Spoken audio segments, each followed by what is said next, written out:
Voilà, ben, dans le cadre donc, du conseil d'agence crédit coopérative donc Aix-en-Provence, on est heureux de recevoir M. Maury, qui vient nous présenter le conservatoire d'espaces naturels de manière générale, mais aussi bien sûr de manière plus spécifique pour notre région Provence-Alpes-Côte d'Azur. Il va nous dire d'abord ce qu'il y fait, et puis également comment fonctionne cette structure. Alors pourquoi il est là dans le cadre de notre conseil d'agence? Parce que le CEN, le Conservatoire d'espaces naturels, est le nouveau bénéficiaire, c'est le petit dernier bénéficiaire de la gamme Agir.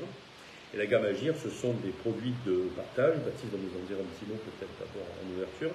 Ce sont les produits de partage du crédit coopératif sur lesquels les clients flèchent le taux d'intérêt avec lequel ils vont partager le produit, on va dire, avec une structure.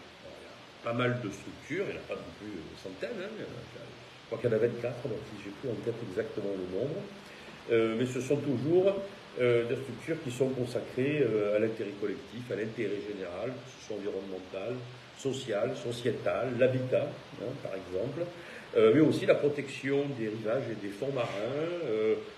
Il y a dans la typologie environnement, là aussi, pas mal de bénéficiaires.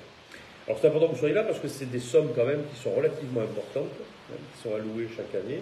On est autour de 3 millions d'euros chaque année qui sont alloués aux bénéficiaires de la gamme Agir. On reçoit juste après vous, vous resterez j'espère parmi nous, le CCFD Terre Solidaire, qui est un vieux routier de la gamme Agir, qui lui a collecté l'an dernier, on a collecté pour lui l'an dernier, plus de 120 000 euros, donc c'est quand même pas rien. Mais écoutez, avec vous, on espère aussi faire pas mal, donc il faut en parler. Voilà. C'est du don? Alors, c'est du don, oui, tout à fait. Oui. En tant que tel, c'est de l'épargne solidaire partagée, oui, tout à fait. On espère avec vous aussi, alors ce qu'il faudra, c'est que puisse relayer la démarche, vous puissiez aussi relayer la démarche. Pourquoi ce genre de produit a de l'intérêt? Parce que c'est très volontairement qu'un certain nombre de gens renoncent à percevoir de l'intérêt au profit d'une action d'intérêt général. Ça, c'est quand même très important. La gamme Agir en France, c'est, je crois, Baptiste, 200 000 personnes quand même qui sont dans la gamme Agir. C'est quand même pas rien. Et ça permet bien d'aller, on va dire, dans le sens des demandes aussi de nos clientèles. C'est-à-dire de se tourner vers des mouvements de société qui sont très favorables aux étapes de la transition, de la solidarité, etc. Donc ça complète bien le dispositif financier, sociétal du crédit coopératif. Voilà, donc écoutez, merci d'être là. On est très heureux de vous recevoir. Les spectateurs vont vous découvrir. Bonjour à tous. Voilà, écoutez, allez-y, présentez-vous le CEN, et puis on échangera si besoin. Merci pour votre invitation. Donc, je suis Marc Maury, le directeur du Conservatoire régional d'espaces naturels de Provence-Alpes-Côte d'Azur, tout ça c'est bien.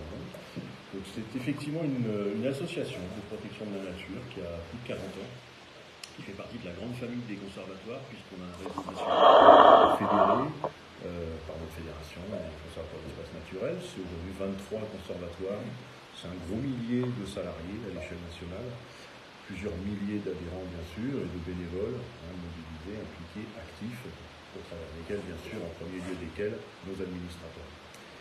Donc le CEN-PACA fait partie de cette grande famille et a eu le privilège d'être agréé par l'État et la région il y a 10 ans, en 2014, ça va faire bientôt 10 ans. Donc un agrément, une reconnaissance singulière dans le Code de l'environnement qui nous reconnaît notre fiabilité, notre utilité et nos compétences. Donc je vais vous présenter très rapidement quels sont les métiers du Conservatoire d'espaces naturels qui nous sont reconnus par la loi aujourd'hui. On travaillait sans cela, mais c'est vrai que ça nous a depuis conforté auprès de nos partenaires et d'un certain nombre de financeurs. Le Conservatoire d'espaces naturels, donc, c'est une structure régionale. On intervient sur les 6 départements de la région. J'ai à peu près 70 salariés aujourd'hui. Et on accueille aussi chaque année le nombre de stagiaires et de services civiques. 10 et 10 à peu près, une vingtaine de jeunes apprentis aussi. Enfin, voilà. Donc on remplit notre rôle sociétal vis-à-vis des jeunes générations pour les former, les accueillir et le cas échéant, leur remettre le pied à l'étrier parce qu'ils ont un peu quitté les chemins, je dirais, classiques de l'emploi. C'est bien sûr un conseil d'administration composé de bénévoles, association d'intérêt général sans but lucratif et gestion désintéressée. Donc mes dirigeants à mon conseil d'administration n'est pas rémunéré. Et nous faisons parfois des excédents lorsque les années sont favorables, et ces excédents sont intégralement bien sûr reversés pour l'action, nous offrons notre objet statutaire et donc pour mener les actions du conservatoire. Donc un fonctionnement associatif classique, je vous en parle bien.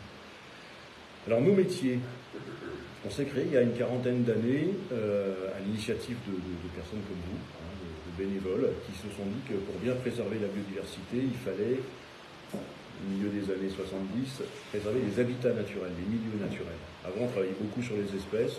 On a compris que ce n'était pas suffisant et qu'il fallait travailler sur les habitats des espèces. Donc que la maison soit belle pour que les gens s'y sentent bien et que le frigidaire soit plein. Voilà. Donc on a un des outils privilégiés qui est apparu, c'est celui de la maîtrise foncière et d'usage. On s'est dit que pour bien maîtriser, bien gérer et avoir une vision sur le long terme et puis sécuriser nos investissements, il faut qu'on ait une maîtrise du foncier ou de l'usage sur une période suffisamment longue. Donc on est des acteurs fonciers, on achète des terrains, on a acheté à peu près 1200 hectares aujourd'hui, alors en propriété pleine et entière ou en copropriété, parfois avec des communes. Donc 1200 hectares sur les 20 000 hectares que nous gérons au total sur la région.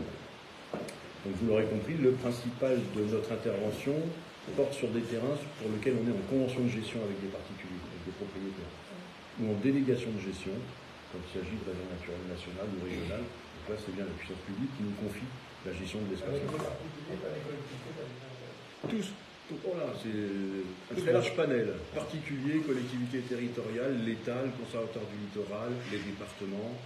Voilà, donc c'est vraiment, on travaille sur des réserves naturelles nationales, régionales, des espaces naturels sensibles des départements, les sites du Conservatoire du littoral, que ce soit sur la façade littorale ou les deux grands lacs, Serre-Ponceau et Saint-Croix-du-Verdon. Et puis, je vous dis, la majorité néanmoins de nos sites en nombre, pas en surface mais en nombre, ce sont des sites de particuliers, avec lesquels on a une convention de gestion, voire avec des entreprises. On a aussi des conventions de partenariat avec des entreprises qui nous confient leur terrain pour qu'ils soient gérés de façon en faveur de la protection de la biodiversité. Je sens qu'il y a des questions peut-être. N'hésitez pas, hein. Non, mais n'hésitez pas au fil de... Vous êtes volontaire de la part des propriétaires? Tout à fait, tout à fait, tout à fait. Alors, ils nous confient la gestion de leur territoire, et nous, on se charge de trouver les moyens, en général, et de mettre en œuvre une gestion, bien sûr, partagée sur la base d'un plan de gestion, d'un document de planification de notre intervention sur 5 à 10 ans. Donc ça, c'est notre cœur de métier. On est des gestionnaires d'espaces naturels, de tout ordre, de toute nature, protégés ou pas, avec un statut réglementaire ou pas. À titre d'exemple, un des plus beaux fleurons de nos sites en gestion, c'est la réserve naturelle nationale des Coussous de Crau. Vous savez, entre Salon, Arles et Fos, c'est le grand triangle de plaine stépique. Beaucoup d'oiseaux. Beaucoup d'oiseaux, beaucoup de lézards, beaucoup d'insectes, beaucoup de choses passionnantes. Un orthoptère, un petit criquet qui n'existe que là au monde, et qui est en train malheureusement de disparaître. C'est pourquoi on a mobilisé un beau projet européen d'environ 2 millions d'euros pour essayer de sauver cette espèce qui est en train de disparaître de la surface du globe. Voilà, c'est partie des challenges qu'on a à relever. Alors, la gestion des espaces naturels, et oui, une chose intéressante aussi, c'est que cette réserve des Coussous de Crau, on l'a co-gère avec la Chambre d'agriculture. Donc ça, c'est aussi l'illustration de notre ADN, qui est le partenariat, qui est la concertation, la recherche de consensus, d'objectifs partagés avec tout opérateur, toute partie prenante, et d'essayer de converger vers des moyens, des objectifs, des actions, voilà, qui servent l'intérêt général, mais aussi les intérêts des uns et des autres. Donc ça, c'est notre ADN, c'est rallier le maximum de parties prenantes à la cause de l'environnement, quand bien même ce ne serait pas l'objectif premier des uns et de chacun. On a d'autres métiers, bien sûr. Alors, dans les associations de protection de la nature, la sensibilisation et l'éducation du public, voilà, ça fait partie de aussi de nos métiers favoris. Alors, vous avez, entre autres, on a une belle vitrine à Saint-Martin-de-Crau.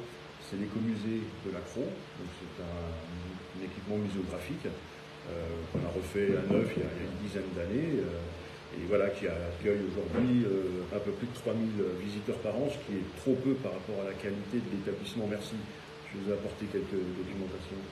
Voilà, c'est trop peu par rapport à la qualité et la capacité de l'équipement du musée, mais voilà, on essaye de booster tout ça par des campagnes d'information, de communication et de valorisation de cet outil. C'est un très bel outil, vous êtes invité bien sûr à le visiter à la première occasion. Et puis les sorties nature, on accueille des classes, on organise des inventaires participatifs avec des gens intéressés, des volontaires, des bénévoles, adhérents ou pas. Hein. Voilà, on les sensibilise entre guillemets à la protection de la nature et eux nous aident à découvrir tel ou tel bestiole ou telle espèce de plante. Voilà, donc c'est vraiment du partagé, c'est de la mutualisation. Un autre métier très important, c'est celui de la connaissance. On a un acteur majeur de la connaissance en région, hein, je n'ai pas peur de le dire. Donc, pour bien préserver, il faut bien connaître. Donc, si on ne connaît pas, on fait des bêtises, on fait peut-être parfois plus de bêtises que de bien. Donc voilà, il faut bien connaître l'objet qu'on veut préserver, comment il fonctionne, de quoi il est composé, quelles sont les interactions entre toutes les composantes du vivant. C'est pas simple, on ne maîtrise pas tout. Mais il faut connaître ça. Et donc ça, voilà, on génère énormément de connaissances naturalistes. Et c'est pourquoi nos partenaires, que sont l'État et la région, nous ont entre autres confié l'administration de la base de données naturalistes régionale mutualisée, SILEN. Je ne sais pas si vous connaissez cet outil. Voilà. C'est un outil où vous allez chercher de la donnée, vous voulez savoir ce qu'il y a chez vous, sur un site sur lequel vous projetez un aménagement ou quoi orchestre. Donc ça, c'est une base de données qui est au service de tous, qui consolide le maximum de données pour pouvoir éclairer les décisions, les arbitrages, les choix, etc. Et évaluer les impacts éventuellement d'un aménagement ou d'un. Donc voilà, on administre cette base de données. Donc on en fait la promotion, on encourage les gens à la nourrir, à la renseigner. Donc aujourd'hui on a plus de 10 millions de données naturalistes pour cette base. C'est dans le cadre associatif. Tout à fait. Et c'est reconnu par l'État. Tout à fait. Ah oui, mais c'est un outil, entre guillemets, porté par l'État et la région. Mais Donc on nous confie. Pardon. C'est pas l'intérêt public. Non, moi je ne suis pas reconnu d'utilité publique. Non, je suis pas. C'est l'intérêt général. Mais non, mais c'est par rapport au système. Pour être reconnu d'utilité publique, il faudrait que je sois financé majoritairement par des fonds privés. Ce n'est pas mon cas. Je suis financé majoritairement par des fonds publics. Je ne suis pas une ONG. Je ne suis pas une organisation non gouvernementale. D'accord, voilà, c'est par rapport à la. Il y a les activités. Voilà, mais ça c'est un vrai débat. Les ONG, VVF est une ONG financée par des fonds privés. Moi, je suis financé par des fonds publics. Mais on ne me fait pas le mot. Je monte des projets, je vais les proposer à mes partenaires et ils acceptent de les financer parce que ces projets concourent. Et ces partenaires, c'est les collectivités. C'est les collectivités, agences de l'eau, régions, État, mais les métropoles, Nice Côte d'Azur, Aix-Marseille, le Comte-Avignon, les 6 départements. Je dois avoir 170 partenaires publics et malheureusement bien trop de lignes de recettes à gérer et à croiser pour faire de la cohérence dans tout ça. C'est exceptionnel. Hein. Et par rapport à l'Europe, alors comment vous avez demandé le financement privé? Complètement, on répond à des appels à candidature. Ils ont vous savez, c'est des programmes Life Plus, l'instrument financier pour l'environnement. On soumet un projet, c'est un jury, on est sélectionné et par bonheur, on est financé. Voilà. Mais donc c'est sur la base d'un projet, c'est pas une subvention à fonds perdu ou une subvention. Donc oui, mais ligne budgétaire. Je vous parlerai rapidement de mon modèle économique, mais c'est une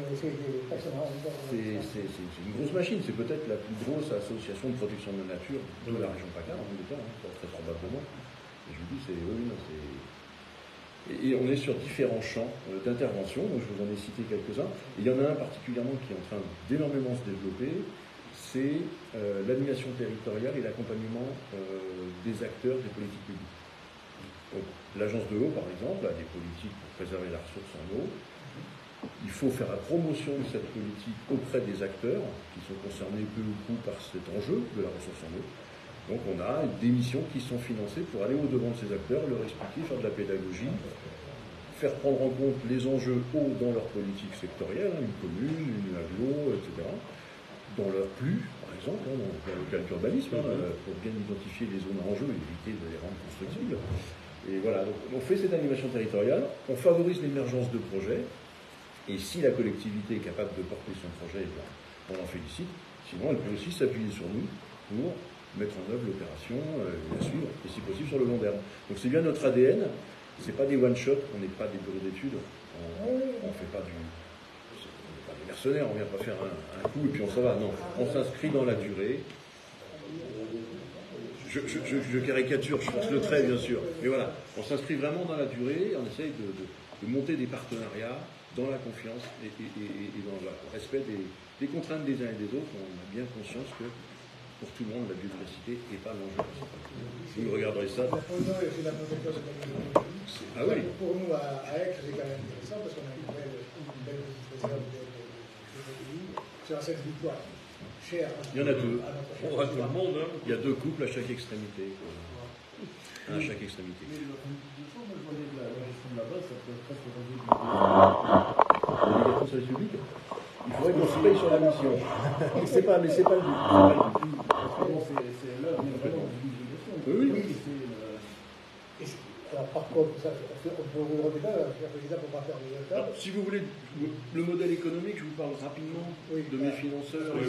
Comment ça tourne? Le nombre de gens. 66 salariés, 10 stagiaires, 10 services civiques. J'ai 6 établissements dans les 6 départements. Les un établissement par département. Mon siège social est à Aix-en-Provence, mais voilà, sinon j'ai des équipes disséminées sur tout le territoire, y compris les équipes qui interviennent en transversal, en horizontal, l'équipe expertise qui intervient aux 4 coins de la région.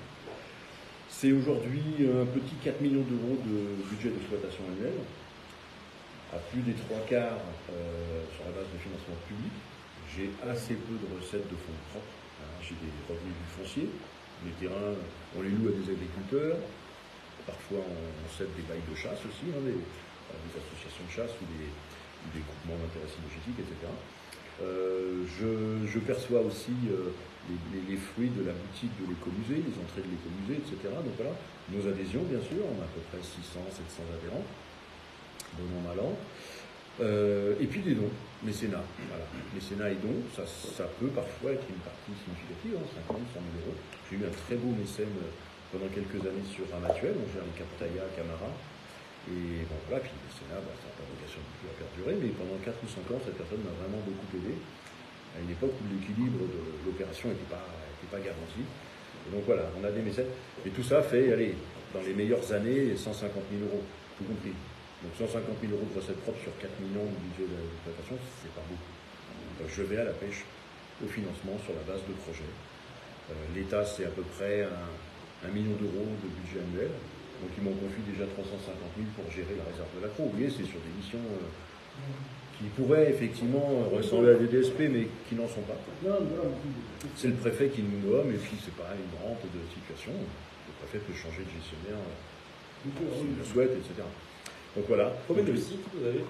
Alors, 120 sites à peu près. 120 sites. Alors par site, vous avez la réserve de la Crau, 7500 hectares. Ouais.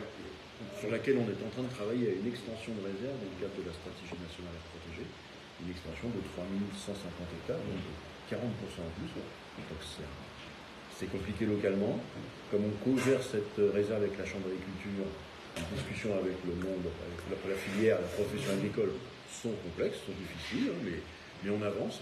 Et la commissaire enquêtrice a rendu ses conclusions récemment. Et donc, elle a donné un avis favorable, suite à l'enquête publique, à l'extension de cette réserve. Pas à pas. C'est un projet qui avance. Et la propriété, alors, on est propriétaire nous-mêmes dans la réserve, le conservatoire du littoral l'est aussi, le département des Bouches-du-Rhône, et sinon, ce sont des propriétaires privés. Ce sont des propriétaires privés. C'est ça. Avec une équipe de garde. On le fait depuis 20 ans déjà, sur les 7500 hectares. C'est vrai qu'on va faire grossir cette réserve, donc on va certainement accumuler les embûches et les difficultés, mais voilà. Non, c'est ce qu'on fait depuis 20 ans.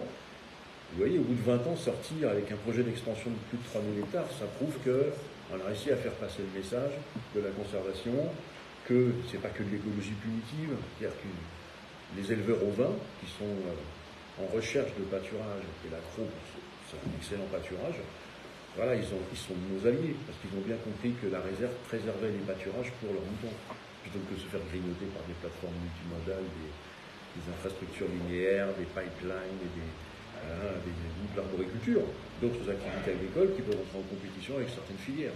Donc au sein de la Chambre, c'est compliqué parfois à gérer tout ça. Et l'extension est devenue nécessaire. C'est ce que vous dites. Tout à fait. Moi, je vais participer à l'enquête publique, je vais vous donner un avis d'ailleurs. Voilà. Évidemment favorable à l'extension de cette réserve qui est vraiment remarquable. Peu connue, finalement. Oui. Voilà, donc c'est quand même des lieux là aussi. Je reviens sur 2 points, puis à la demi, on recevra notre deuxième invité, M. Béal, qui est là. Bon, je suis en retard. 2 points, quelques questions, et puis après on va passera à notre collègue du CCFD Terre Solidaire.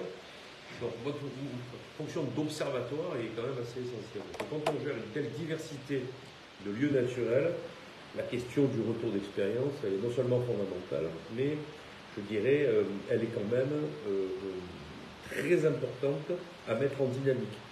La base que vous verrez d'un côté, les échanges nationaux aussi, avec les autres CEN, peut-être nous en dire un mot, transversaliser les expériences, valoriser les rapports vertueux, la nature. Alors vous avez aussi la revue du CEN, Taxe Monde ici, voilà, qui s'appelle Garrigue, monsieur nous a amené aussi, qui montre aussi tout ce que vous faites pour dynamiser l'ensemble des espaces que vous avez, retravailler la question des habitats animaux notamment, protection bien sûr des zones humides, pour 2 enjeux clés.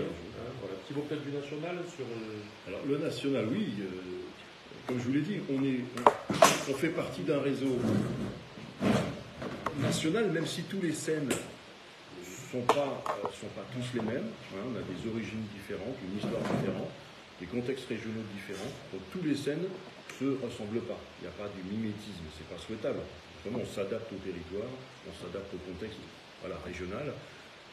La diversité des associations, quand vous avez, comme en PACA, d'autres associations qui font de la protection de la nature, l'intérêt c'est d'être en complémentarité, en mutualisation, en synergie entre eux, mais pas faire tous la même chose. Donc voilà, tout ça a fortement influencé, je dirais, l'émergence des conservatoires et leur portrait aujourd'hui. Donc ce réseau, il fonctionne, je dirais, bien. Une bonne mutualisation des retours d'expérience, des savoirs à l'échelle des équipes salariées et des équipes de bénévoles du conseil d'administration. Et puis c'est un réseau qui est dynamique puisqu'on a, il y a quelques années, on a créé un fonds de dotation pour recevoir du foncier et s'exonérer des frais de mutation, etc. Donc des lots, des legs.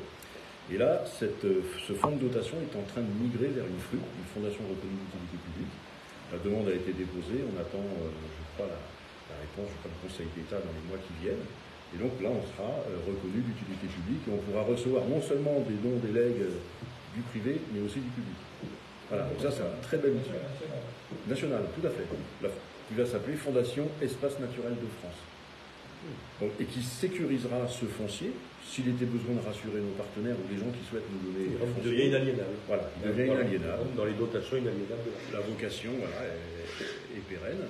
Et la gestion de ces terrains sera en priorité assurée par les conservateurs, mais pas seulement. La Fondation pourra confier la gestion à des acteurs plus légitimes, plus présents, plus compétents que les conservatoires en place. Voilà. Donc ça, c'est un très bel outil. Voilà, c'est des dynamiques nationales.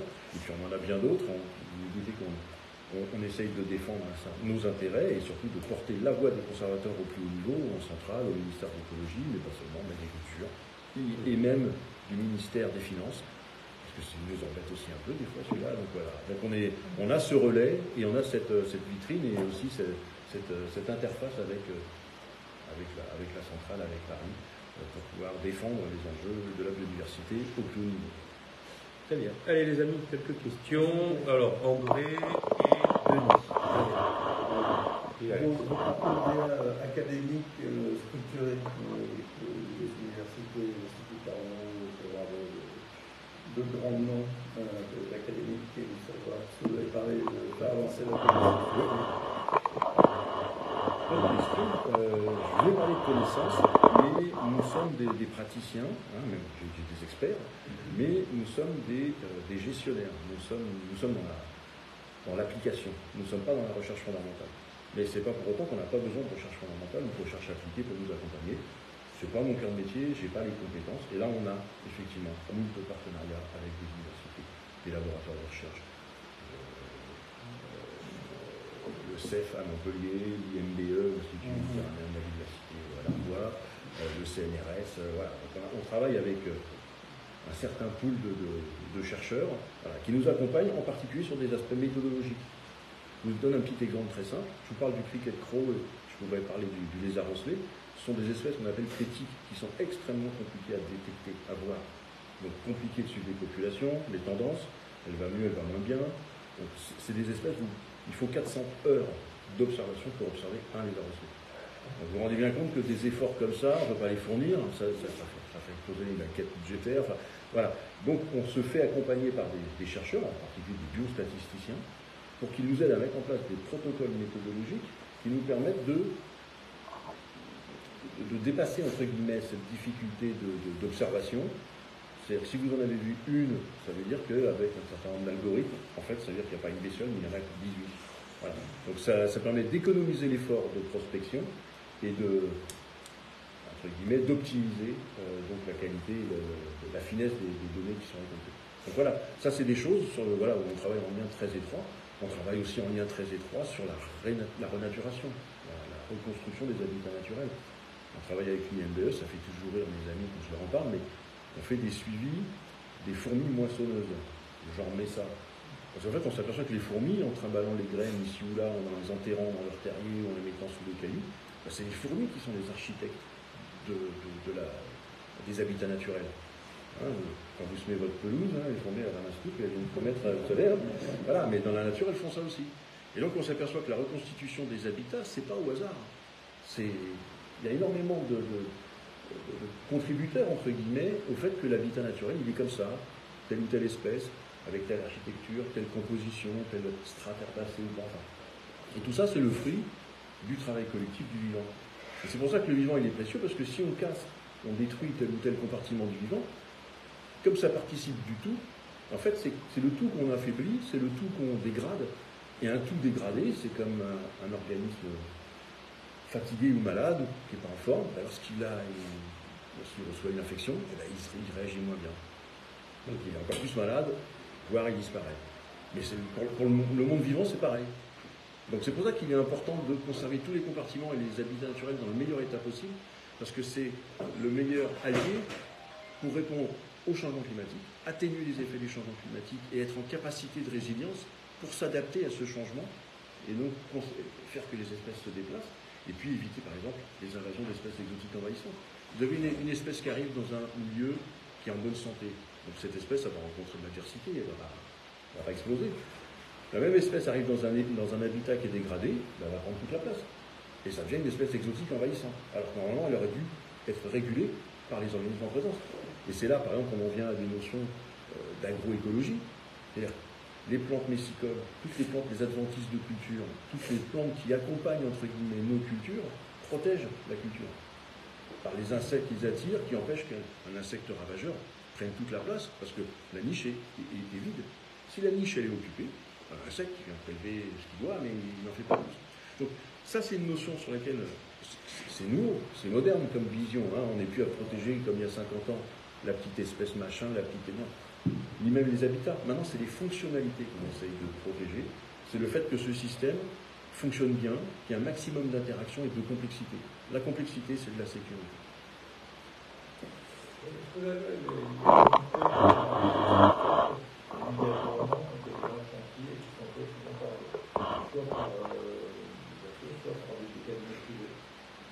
Alors, pas systématiquement, parce que ça ne suffirait pas. Mais on a des missions qui nous est là encore confiées par l'État, par le service de la DREAL, donc l'État région, qui nous demande des avis lorsque l'étude ne paraît pas très robuste. Vous ne les utilisez pas pour compléter votre cartographie. Alors, la loi oblige le cabinet, par exemple, à déposer les données sur Silène, sur la base de données naturalistes régionales. Ça, c'est une obligation. Surtout si la mission est financée par des fonds publics. Ça devient une donnée publique, donc ils sont dans l'obligation. Tout à fait. Tout à fait. Tout à fait. Donc, voilà. Études, notice d'impact Natura 2000, études d'impact environnemental. Voilà. Tout ça, ça génère de la... Ça devrait, en toute logique. C'est pas encore complètement fluide. Et puis c'est vrai qu'un cabinet qui récolterait, 1000 données, il pourrait n'en transmettre que 300. Enfin, vous voyez, on n'est pas non plus derrière eux. Mais il faut que tout le monde joue le jeu. Enfin, ça fait partie aussi de notre mission que de convaincre chacun que c'est dans l'intérêt de tous de savoir ce qu'on fait. Parce que quand bien même on essaierait parfois de masquer un enjeu, une espèce, un habitat, ça finirait par sortir. Et si ça sort enfin, lorsque le projet est sur le point d'aboutir, le projet, ça peut le casser ou lui faire prendre du retard. Donc l'intérêt, c'est de bien anticiper, d'intégrer tout ça dans la chaîne de valeur, faire que le projet soit le meilleur possible, qu'il ne soit pas nécessairement abandonné, mais qu'il soit adapté pour prendre en compte l'environnement. Et Combien de pétitionnaires passent avec un bureau d'études, l'étude est bâclée, à l'arrivée ils sont retoqués par l'Adréal et puis ils repartent pour 5 ans ou 10 ans. Personne n'y gagne. Alors que si on fait les choses bien dès le départ, il y a des choses qui peuvent se faire, d'autres pas. Mais au moins les règles du jeu sont claires, et là tout le monde s'y met pour faire que le projet soit le meilleur. Donc voilà, l'État nous demande une expertise, et on est dans des conseils scientifiques régionaux, on est dans plein d'instances. Et c'est pour ça qu'on a un rôle particulier, puisqu'on est, on peut être à l'amont d'un projet, et on peut aussi parfois être à l'aval de ce projet. On peut être partenaire du pétitionnaire pour l'aider à mettre en œuvre sa compensation environnementale, par exemple. Donc ça oblige effectivement à un doigté et bien sûr une éthique particulière pour ne pas être jugé parti. Donc quand on est à l'amont d'un projet, on n'est pas à l'aval. Et si on est à l'aval, c'est qu'on n'a pas été à l'amont. En gros, on ne prépare pas la recette du gâteau qu'on va manger. Pour qu'il y ait de l'objectivité, de l'impartialité, de l'éthique et de la déontologie. Allez, rapidement, donc il y avait Denis, Alex aussi, je crois, non? Ou Bruno et toi. Allez, on y va. On prend les questions d'un coup et tu me répondre en bloc. Ça va. On va faire attendre pour Je notre fais comme le collègue juste président, après. là. Merci. Comment vous faites pour sensibiliser le public, le grand public, si on peut ce sujet-là? Et d'autre part, est-ce que vous travaillez avec les naturopathes enseignement du matin? Et est-ce que les liens que vous avez avec eux peuvent effectivement être un outil de sensibilisation beaucoup plus efficace pour faire participer le grand public à la prise de conscience de ce que vous faites, et notamment au niveau de la biodiversité? Bruno, ta question, vas-y. Ma question est simple. En 20 ans, je pensais que la biodiversité des radios, quelque part de résistance, on l'a dit, et puis je travaille en lien avec la nationale régionale de la biodiversité. Comment ça se Non, on rentre d'un coup, parce que sinon. Qui est de pro, donc concrètement, comment on le protège? Et la dernière, mais vous travaillez avec énormément d'acteurs locaux, des institutionnels, etc. Voilà. Mais quelles sont est-ce que vos relations sont très fluides ou moyennement fluides avec les fédérations de chasseurs? Merci pour ces questions. Voilà. Je vais essayer de faire court.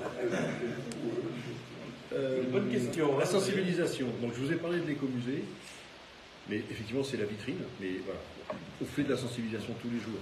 On va au contact des propriétaires, on va au contact des maires, on va au contact des acteurs, des décideurs. On participe à énormément de foires, de salons, de congrès, d'assises. On est au congrès mondial du lycée à Marseille il y a quelques années. La semaine prochaine, on est aux assises de la biodiversité à Marseille, à l'école du département. Enfin, voilà, donc on essaye d'être dans le maximum de manifestations, le salon des agricultures à Salon de Provence, voilà, pour être au contact du public et puis pouvoir effectivement présenter des supports, mais aussi discuter avec les gens, leur faire prendre conscience d'eux, les rallier éventuellement à la cause, pourquoi pas les faire adhérer à l'association. Donc là, et pour ça, on a depuis quelques années, et cette année en particulier, on va beaucoup miser sur l'animation de la vie associative. Voilà. On voit notre nombre d'adhérents décroître d'année en année, changement générationnel, peut-être il y a des outils qu'on ne maîtrise pas bien, les réseaux sociaux, donc on a du mal à toucher peut-être les jeunes générations. Donc voilà, on est en train de réfléchir à tout ça, de se doter de ressources humaines pour aller au-devant de ces nouveaux publics cibles et d'essayer de faire notre part, entre guillemets, dans la sensibilisation générale. Il y avait le criquet, il y avait le bilan. Voilà. Je veux pas être. J'ai plutôt tendance à voir le verre à moitié plein, mais en matière de biodiversité, j'avoue que moi et mes collègues sommes un peu pessimistes. Une certaine biodiversité va mieux. C'est moi ce que j'appelle la biodiversité superfusion, c'est-à-dire c'est les espèces ou les habitats qui bénéficient de beaucoup de moyens. Le bonélie, par exemple, ça c'est des espèces qui vont mieux. Il y avait une douzaine de couples il y a 30 ans, il y en a aujourd'hui 44, je crois. Donc, à l'échelle nationale, sur les 2 départements, Bouches-du-Rhône et Gard. Voilà, ça c'est une espèce qui va mieux parce qu'on y a mis énormément d'efforts, de moyens, et voilà, ça va mieux. Les vautours, l'aigle de Bonélie. D'autres vont mieux, on voit que la loutre revient un peu partout, le castor, on a le loup. C'est une certaine forme d'expression d'une biodiversité sauvage. Donc, on peut, si on en reste à ces constats, on peut se dire, ça va mieux. Arrêtons de financer la biodive, ça suffit, j'ai entendu un président dire ça il y a quelques années. Mais quand on regarde en fait le global, la biodiversité ordinaire, c'est-à-dire la biodiversité de proximité, la biodiversité qui fait fonctionner le système. Le loup, c'est un super prédateur, il fait fonctionner le système. Mais le système fonctionne s'il n'y a pas de loup. Par contre, le système ne fonctionne pas s'il n'y a pas de vers de terre, s'il n'y a pas d'insectes. Donc les choses toutes simples, basiques. Et ça s'effondre. On a le suivi temporel des oiseaux communs, le stock. Donc c'est des oiseaux communs, 150 ou 170 espèces qu'on suit depuis 20 ans. Et ça s'effondre. C'est-à-dire que les oiseaux communs, ils s'effondrent. Il n'y a plus d'habitat, il n'y a plus à manger.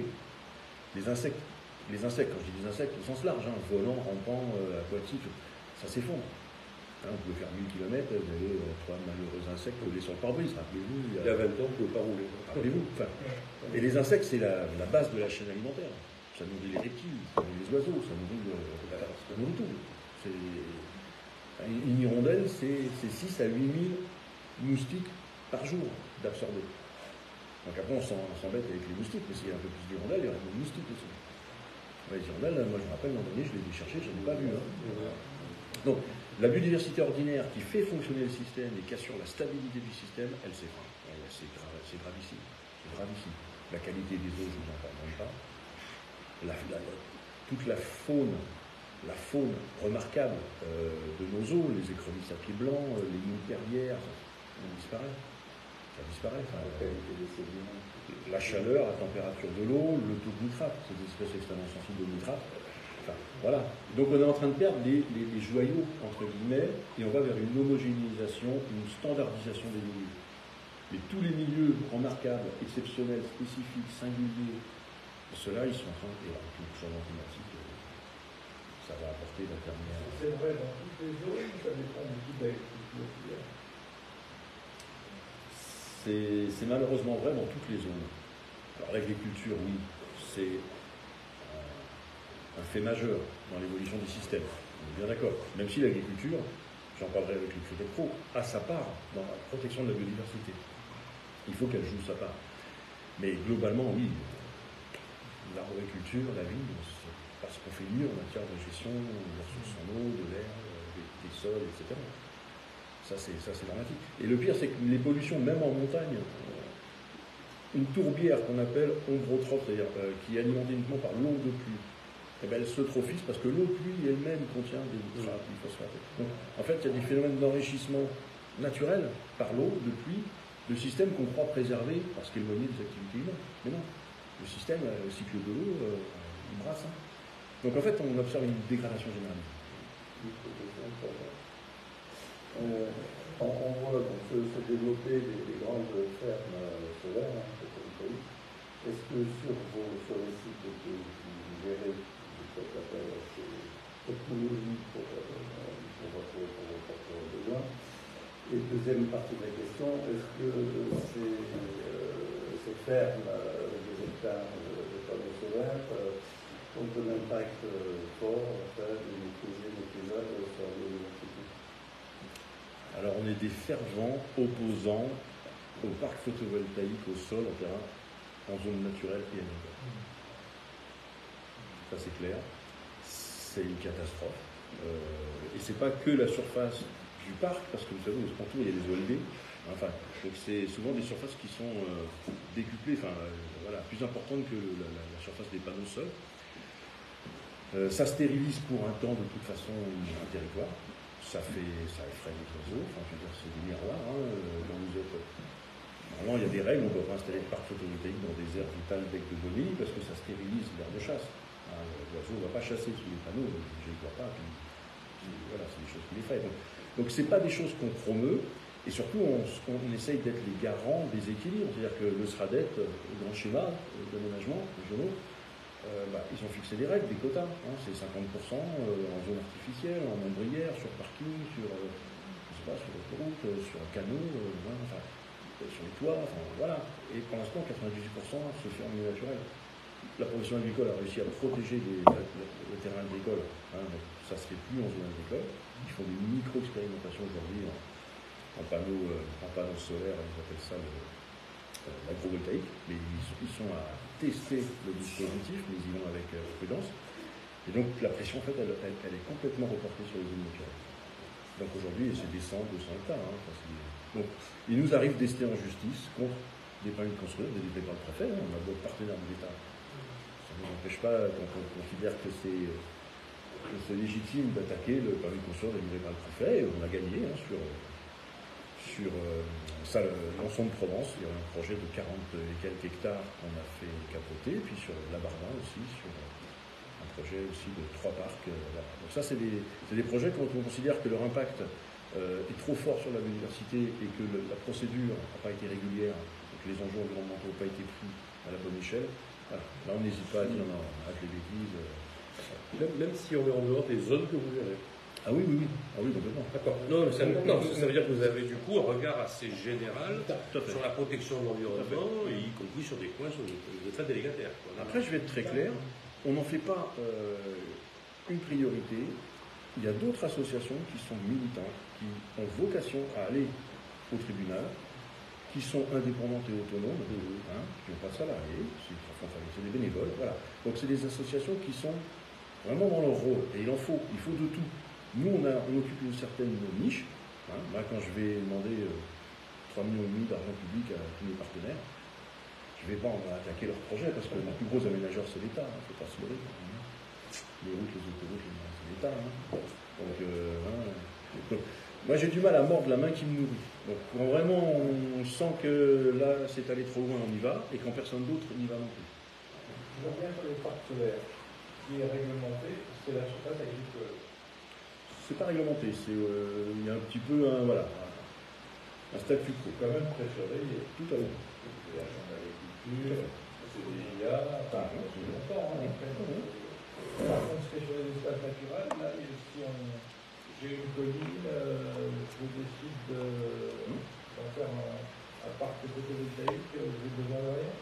Faire des études d'impact, bien sûr. Non, il faut faire des études d'impact. Mais les enjeux d'un bulgarique sur une colline, aux yeux de plein de gens, c'est pas important. Ça ne sert à rien, c'est inutile, autant le valoriser. On parlera de l'accro tout à l'heure. L'accro, ça faisait 60 000 hectares il y a 100 ans, 150 ans. 60 000 hectares, aujourd'hui, c'est 14 000. On en a mangé 46 000. Hein, l'arboriculture, les prairies de foin, le grand port de fosse, les plateformes multimodales, Clés Sud, les autos. Voilà. On a bouffé les 3/4 du gâteau. Hein, c'est comme si vous preniez la Joconde, vous en découpez les 3/4, et puis le dernier quart qui reste, vous le balafrez, vous mettez un élargissement de RN 569, un petit bout de Clé Sud qui va continuer à grignoter. Et puis le quart donc, qui vous avez grignoté, balafré, vous lui coupez la moitié de la lèvre, et puis on va faire de la compensation. Donc vous demandez à moi, à mon bureau, à mon association, faites de la réparation. Donc moi je vais arriver avec mon pinceau, puis je vais repeindre le sourire de la Joconde. Mais c'est pas beau, je ne vais pas le faire aussi bien que l'original, et puis ce sera vilain. Mais c'est ça qu'on fait en fait. C'est ça en fait. Donc au bout d'un moment, il faut dire stop. Au bout d'un moment, il faut dire non, ça n'en touche plus. C'est exceptionnel. On ne peut pas le renaturer, on ne peut pas le reconstruire, on peut pas le. Donc, tout ce qui est détruit, c'est détruit à jamais. Donc voilà, ça c'est des freins qu'on doit se mettre. Et l'accro, vous l'avez dit, c'est pas très populaire, c'est pas très spectaculaire, c'est méconnu, parce qu'en fait, oui, c'est une grande stèle de cailloux, il n'y a rien à faire. C'est super pour mettre des plateformes multimodales, faire de l'arboriculture intensive. Ouais, théoriquement, il n'y a rien. Ah oui. En plus, voilà. Donc, voilà, mettons des panneaux photovoltaïques en gros, pourquoi pas. Sauf que c'est un espace unique au monde. Donc c'est ça qu'il faut que les gens perçoivent. Parfois c'est pas malveillant, mais ils se disent, mais là, je fais des trucs, là, il n'y a rien, quoi. Oui, mais celui-là, ça participe du tout. Ça peut être à la fois exceptionnel, et en plus, c'est un élément constitutif du tout qui en assure la stabilité. Donc c'est beaucoup plus complexe et beaucoup moins évident, souvent, à faire passer comme message. C'est pour ça qu'on rencontre des difficultés, et que si la biodiversité en est là, c'est peut-être parce qu'on n'a pas encore réussi à bien expliquer ce que c'est, et à quel point l'homme a besoin de cette biodiversité. Il en est lui aussi une composante. La RBE, on y est, on est au conseil d'administration de la RBE, on a accompagné sa genèse, on a accompagné son évolution, on est au conseil d'administration, le PCE se crée au 1er juillet, il paraît. Anne-Claude Petit, la présidente, a annoncé ça. Donc, a priori, voilà, c'est un très bel outil, un très bel objet. Et c'est une bonne évolution. Alors déjà, une agence régionale de la biodiversité. On en a pour l'énergie, on a plein d'agences régionales pour l'emploi. Mais on n'a rien pour la biodiversité. Donc c'est vrai que c'est un signe de reconnaissance. Peut-être que ça passe en établissement. Un PCE ? Oui, parce que le PCE en fait permet à des associations comme moi de siéger au CA. C'est pas un syndicat mixte, c'est pas. Voilà, C'est un EPCE, donc c'est établissement public de coopération environnementale et à l'image culturelle. Et donc les associations privées peuvent intégrer le conseil d'administration, sinon c'est fermé à l'action publique. Voilà. Et avoir tous ces acteurs, ces donneurs d'ordre, ces financeurs, ces garants de l'intérêt général ensemble à pouvoir discuter, j'espère que ça va être ça, discuter, partager des objectifs, s'entendre sur les moyens, se coordonner, voilà. Ça va être, j'espère, effectivement, un organe de cohérence des politiques publiques et privées. Voilà. Donc la RBE, on y est bien sûr. Le criquet, comment on protège le criquet? Alors, c'est une bestiole qui vit 3 mois dans sa vie, qui pond des œufs dans la terre, qu'on connaît très mal, qui ne se voit pas, qui vole plus, qui n'a pas d'aile, qui saute très mal. C'est une bestiole, c'est vraiment, elle cumule les déboires, elle cumule les difficultés. Et aujourd'hui, il reste 3 stations connues sur le globe, donc c'est en gros 3 petites stations, et on la voit régresser d'année en année. Voilà. Changement climatique, prédation, maladie, on ne sait pas. Donc on essaye d'analyser les causes de ce déclin. Ça peut être le changement climatique, peut-être que les œufs se développent moins bien, il y a l'hygrométrie et puis la mêle, les températures, je sais pas. La prédation, il y a plein d'oiseaux qui mangent ce gros, il est comme ça ce criquet, c'est une superbe bête, et puis une collerette orange, c'est une bête splendide. Mais alors c'est un sandwich protéiné, quoi. Donc, toutes les piafs viennent c'est le premier qui sort de terre en plus, c'est le premier qui naît. Donc forcément, il doit se faire bien, les populations doivent vraiment subir une pression énorme, et on s'aperçoit entre autres, vous voyez les populations d'Oléron garde-bœuf, on en voit de plus en plus, on en voyait plus trop il y a 20-30 ans, maintenant on en voit partout. Et ils accompagnent les troupeaux de moutons, et puis le mouton en marchant, il fait sauter un peu le criquet, il bouge, parce qu'il est hyper mimétique, on ne le voit pas. Mais dès qu'il bouge, le garde-bœuf est à côté, bim bam boum. Donc en fait, l'augmentation des populations de hérons prélève son lot de criquets, et pas que, et donc c'est des équilibres. On a sauvé une espèce, le faucon cresserellet, qui était en croc également. Il en restait quelques couples il y a 25 ans. Aujourd'hui, c'est une population qui est florissante, qui s'est même étendue sur Languedoc-Roussillon, etc. Donc, à force de protection, préservation des nids, enfin voilà, donc des vraies mesures de conservation. Mais c'est pareil, le criquet, le faucon cresserellet, le criquet croc, il aime bien. Donc plus il y a de faucons cresserellet, moins il y a de criquets. Et pourtant, c'est 2 espèces protégées. Et 2 espèces qui font l'objet de programmes de conservation. Parce que c'est des équilibres. À partir du moment où l'homme il a brisé ses équilibres naturels, de manière, je dirais, interventionniste, rétablir ces équilibres, c'est très compliqué. Et je pourrais même vous dire que c'est pas possible. C'est-à-dire c'est la nature qui trouve ces équilibres. L'homme, quand il joue au jardinier, il perturbe. Alors on perturbe jusqu'à un certain point, parce qu'il y a des causes qui doivent être défendues, et il y a des bestioles qui doivent être à tout prix sauvées, parce qu'elle a 4 milliards d'années d'évolution comme l'homme. Toutes les bestioles ont un rôle à jouer, et c'est pas sa conservation ne dépend pas d'un service qu'elle nous rendrait, cette espèce, c'est pas ça. Elle est là, il faut la préserver, c'est un devoir intellectuel, unique, moral, éthique, et pour les générations futures. C'est un capital, on n'a pas le droit de détruire ce capital. Notre obligation, c'est de le léguer, c'est de le transmettre. C'est pas de le détruire, c'est même pas irresponsable. Voilà. Donc ça, c'est des valeurs sur lesquelles on se retrouve, en plus de celles de l'économie sociale et solidaire. Bien, on va passer... D'abord, on va vous applaudir. Je suis très court. On va vous remercier. Alors, vous avez remis les documents, donc un rapport d'activité. Il y a le musée de l'accro, voilà. Et puis vous avez la Garrigue, qui est votre gazette. Voilà, bon. Semestriel, voilà, 2 par an. On sait du coup très exactement à quoi va servir l'argent tracé de nos futurs épargnants choisissant les livrets. Donc c'est de l'argent très bien employé. Une structure ancienne, un rôle d'observation dynamique, expert en justice si besoin, surtout une connaissance très très fine de la biodiversité, d'hyper-proximité. Donc là, ce sont des points clés. On va accueillir maintenant Monsieur Béal. Allez, venez. La place. Ouais. Allez. Restez avec nous. Mais bien sûr. Attention, il y a votre sacoche. Voilà. Alors, merci à Monsieur Béal de nous rejoindre. Alors, je ne sais pas comment ça va. Il faut voir avec lui, là. C'est le patron. Ça devrait marcher. Voilà, donc, on va nous présenter rapidement, du coup, le CC Invité de Terre Solidaire, alors qui est un des plus vieux bénéficiaires de la gamme Agir, un des plus anciens, et qui collecte chaque année, grâce à nous, grâce aux épargnants de la gamme agir du crédit coopératif. Je crois que c'est 122 000 € l'an dernier. Alors là, c'est une organisation internationale très, très importante, vous allez voir, mais qu'on ne connaît pas forcément très bien. Et c'est intéressant, justement, cher monsieur, que nos sociétaires voient ce que vous faites avec leur argent, surtout les projets sur lesquels on peut être intéressé également au niveau du territoire ici de Pays d'Aix et de PACA. Et puis comprendre la dynamique de votre structure au niveau national aussi, puisque vous êtes largement implanté partout. Voilà. Merci à vous d'être là. Je suis Olivier Béal, je suis salarié au CCFD Solidaire, au bureau régional à Marseille. Mon métier, c'est chargé de développement associatif. Donc, contrairement à monsieur, je suis un peu moins en haut de la vision. Je présente ce que je sais et voilà, et on pourrait être dans l'échange. Et du coup, je vais vous présenter, faire une présentation générale du CCFD, rapide, et puis après on pourra voir avec des questions, notamment, j'ai pas trop abordé les questions régionales, mais on peut en parler.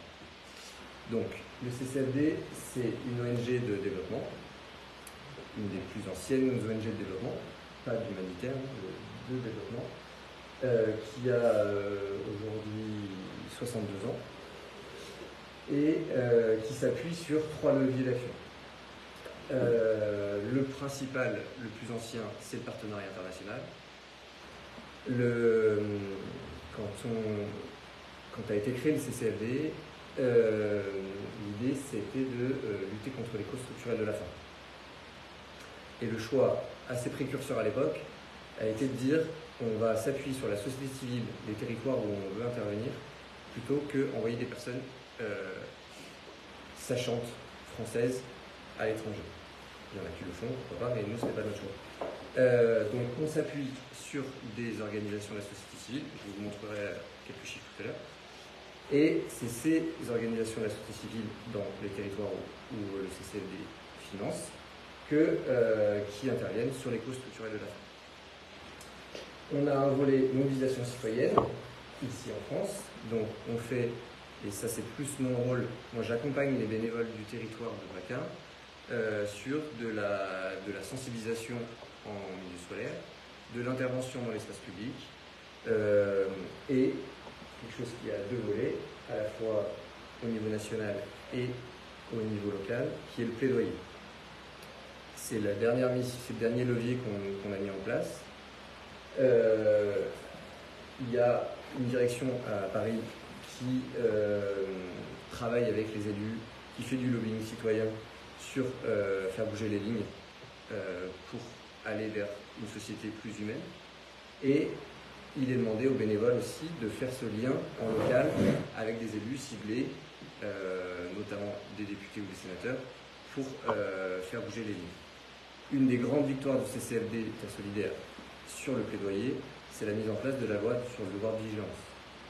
Je ne sais pas si vous connaissez cette loi, donc, qui était portée par Dominique Potier et qui était fortement appuyée par les bénévoles du CCFD Terre Solidaire. Après, c'est plutôt des petits amendements qui passent comme ça, mais la loi sur le devoir de vigilance, c'est vraiment une grande victoire du CCFD. Donc je vous ai dit qu'on travaille sur les questions de lutte structurelle, on travaille sur les causes structurelles de la faim, et donc on fonctionne par rapport d'orientation. Donc actuellement on est dans le rapport d'orientation 2021-2027, sur 6 ans, et les thématiques principales qui sont travaillées dans ce rapport d'orientation sont la paix et vivre ensemble. Donc c'est à la fois être dans le dialogue interreligieux, à la fois de faire monter en compétence des leaders locaux qui vont apaiser les relations. Je pense par exemple à un partenaire au Tchad qui travaille sur les rapports entre agriculteurs et éleveurs dans des territoires où il y a une grosse pression sur les terrains agricoles. Et du coup, ils accompagnent ces groupes-là pour trouver et mettre en commun des chemins de passage qui permettent à la fois aux agriculteurs de continuer leur pratique et aux éleveurs d'avoir des chemins de passage pour aller vers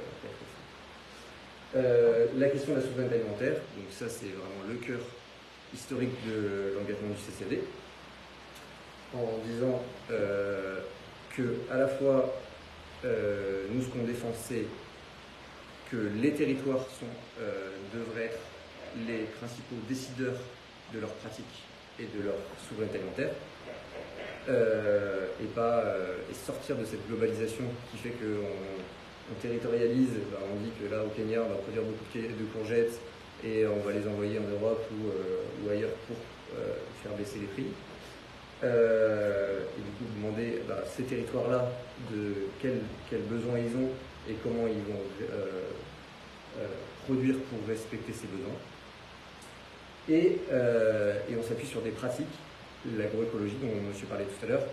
Nous on défend à l'échelle internationale la pratique, la mise en place d'une agroécologie qu'on appelle paysanne et solidaire, puisque comme beaucoup de mots qui sortent dans l'espace public, au bout d'un moment, ils sont un peu changés de sens. Et donc nous, on a donné une définition très précise de ce qu'on attend par l'agroécologie, notamment qui était définie dans l'accord de Niélé, où il y avait de la société, beaucoup de gens de la société civile qui ont défini clairement ce qu'est l'agroécologie et ce que n'est pas l'agroécologie, puisque la définition qu'on voit qui est un peu transformée, c'est de cantonner l'agroécologie à des pratiques agricoles. Et en fait, l'agroécologie, c'est un changement de société aussi. C'est des questions de gouvernance, et c'est pas que des pratiques agricoles. La justice économique, donc je vous ai dit devoir de vigilance, donc ça c'est un des derniers grands chantiers, mais le CCLD est aussi à l'origine de la montée en question sur les paradis fiscaux il y a plus de 10 ans, qui a été repris après par d'autres ONG, mais le travail du CCLD est fort sur cette question de paradis fiscaux et sur la question de la dette des pays du Sud et de retravailler la dette. Et enfin, ça c'est un combat aussi qui a maintenant bientôt 50 ans, la question de l'immigration internationale et de promouvoir un accueil digne des personnes qui souhaitent se déplacer et que tout le parcours soit sécurisé plutôt que les lancer comme ça dans des chemins où ils risquent leur vie à chaque pas. Donc, quelques chiffres. Donc là, c'est les pays d'intervention, où il n'y a peut-être pas beaucoup, mais donc on est en Amérique latine, en Afrique, un peu dans les pays de l'Est, Maghreb, Machrek et Asie. Donc c'est les chiffres de 2021, 621 projets financés, 525 organisations partenaires, 3 millions de bénéficiaires, 178 salariés, 7000 bénévoles. Le CCLD, au vu des besoins, a augmenté, s'est rendu compte que le CCLD en lui-même ne pouvait pas gérer tout ce qui pouvait être travaillé. Et du coup, il y a eu d'abord la création de la CIVI, qui est un organisme de microcrédit. Et ensuite, la Fondation Terre Solidaire, qui, c'est le projet en 2016, qui a comme vocation, à la différence du CCLD, de pouvoir financer des projets également en France. Par exemple, Énergie Partagée est une association qui est financée par, c'est pas la seule, que finance la Fondation Terre Solidaire. Alors, je vous fais ça vite, mais les parcs solidaires, ce qui est écrit là, c'est qu'en gros, en 1983, le CCLD et Crédit Coop se mettent ensemble et travaillent sur la création des parcs solidaires. Et alors là, je ne suis pas du tout dans le milieu de la banque, etc., donc ça ne me parle pas trop, mais 2000 évolue en fonds en compartiment pour offrir des rendements plus adaptés aux souscripteurs.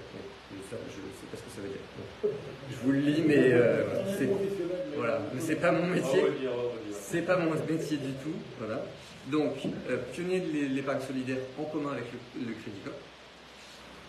Fondateur avec le Crédit Coopératif aussi de Finansol et du label Finansol.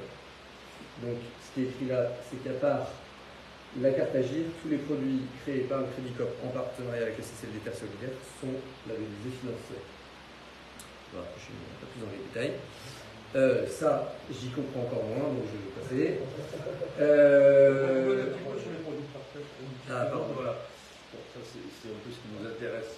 Ah, c'est dommage, je ne peux pas trop vous répondre. Non, on peut en parler. Donc, ça a remarqué que le CCLD est largement historique dans la matière, c'est-à-dire qu'ils ont compris assez tôt que les questions d'éthique et de solidarité, de partage financier étaient pour eux un puissant outil de développement. Voilà. Il s'agissait de convertir en mouvement financier ce qui était jusqu'à présent, on va dire, un rôle de militantisme, principalement. Et ça a été très porteur, puisque du coup, aujourd'hui, le CCLD se développe énormément sur l'ensemble de ces champs grâce à cette source de financement. Alors, en 2008, voilà, c'est le début d'une démarche qui, sans être très ancienne, et a déjà maintenant quelques années, un moment où peu de choses se faisaient encore en la matière. Et vous le voyez, dès 2011, voilà, le crédit coopératif, sollicité par vous-même d'ailleurs, voilà, crée un livret et une carte Agile. Voilà. Donc c'est une démarche vraiment qui nous a aidé à nous, crédit coopératif, à mettre en place un peu l'historique de cette épargne de partage. Et c'est vrai que la qualité de la relation historique entre le crédit coopératif et le CCLD a permis aussi de faire évoluer ce partenariat et de faire de ce livret spécifique un des livrets moteurs de la garde Agile. D'accord ? De vous faire sortir aussi d'un certain anonymat, la structure étant pas forcément hyper connue au niveau France, de vous donner une notoriété renforcée. Alors vous en avez fait d'autres ensuite, voilà. Et ensuite, voilà, on crée un fonds commun de placement. Voilà. Donc là, on a quand même aussi d'autres outils de finances solidaires qui ont été ajoutés en plus de la garde Agile, avec les crédits coopératifs. On a créé un fonds de placement qu'on a appelé Fin et Climat, et qui permet vraiment là aussi des interventions financières lourdes et spécifiques sur les questions de traitement de ces éléments de la solidarité internationale active sur laquelle on veut. Voilà. Il y a aussi un livret du Ramesson. Un point intéressant, c'est en 2013, on voit qu'il y avait des comptes à terme de partage qui ont été faits pour les versements olympiques pour les particuliers. Et justement, je vous pose la question, pourquoi on ne réactive pas ces comptes à terme qui sont beaucoup plus justement réactifs aux augmentations de taux. Ça existait dans le passé, pourquoi on ne réactive pas ces comptes à terme Baptiste peut en parler, mais